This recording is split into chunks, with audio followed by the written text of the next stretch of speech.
Well, hello, this is Chris McAlpin with Sound Financial. I hope that you're doing well. It's good to get to talk to you. You know, we're starting client dinners again, so we'll actually get to shake hands, maybe fist bump, elbow bump, whatever you're comfortable with. I'll give you a hug if you're comfortable with that too. I've had my shots.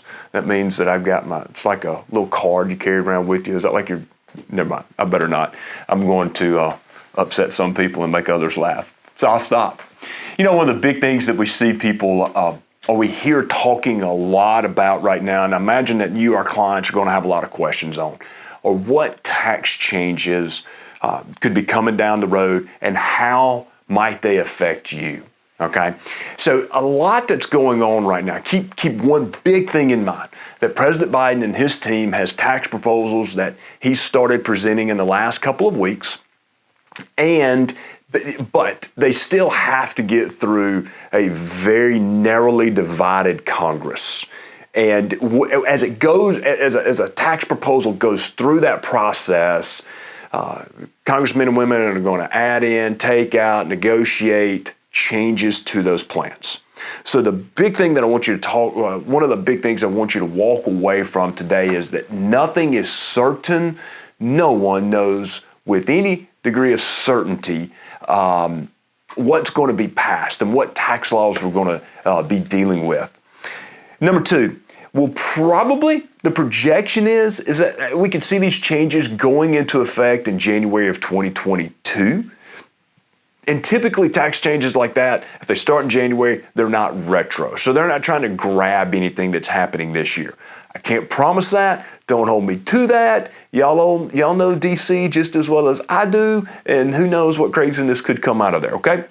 Number three, seems the capital gains tax increase is the big conversation in our industry because we deal with capital gains and stocks, bonds, and the growth of those all the time.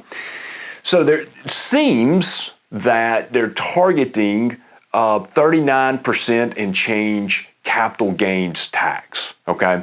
What that means is that on growth of a stock or a bond, on that growth in a current year, you would get taxed. Now, right now, what I'm reading is this is for those who earn over $1 million a year in income.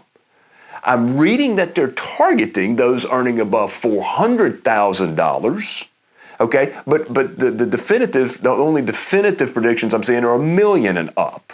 So if you don't fall in either of those two brackets, don't worry about it. Your capital gains taxes are not going to change. If all your investments are in an IRA, it doesn't affect your IRA anyway, okay? Now I'm leaving out how they could affect the stock markets and the bond markets and all that. That's just pure conjecture right now, okay? So, capital gains increased to nearly 40%. Top income bracket going up to nearly 40%. And again, 39% and change.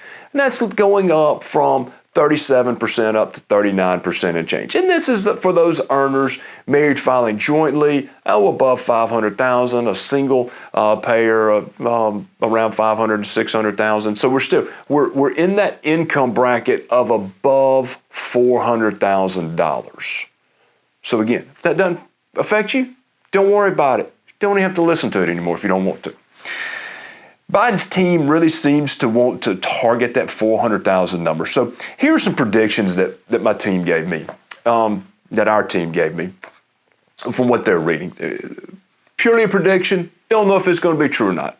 But we believe corporate tax increase is going to probably land to about 25% instead of the 28% that's proposed.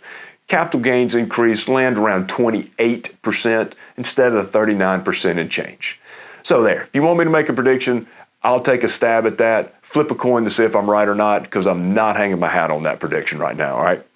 The last piece that we're kind of paying attention to, because this could affect the economy in some odd ways, but the elimination of the 1031 exchanges on property. Now, this allows for a tax-advantaged treatment of property. Primarily, investors take advantage of this when they're trading up in properties. That could cause some ripples throughout the entire real estate market. And as you know, you've seen the value of your house go up tremendously as this has gone all over the country. In some areas of the country, it's gone bananas, whereas in other areas of the country, and it's gone up some. It's not as much.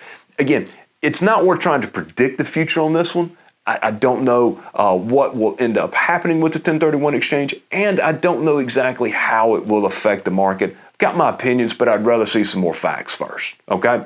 So as always, these updates are meant to just touch on some of the hottest news topics, give you our thoughts on them and how they affect you. So the bottom line, again, I'm going back to that $400,000 line in the sand of annual income that President Biden and his team keep seeming to target everything above it and everything below it. Not many changes, all right?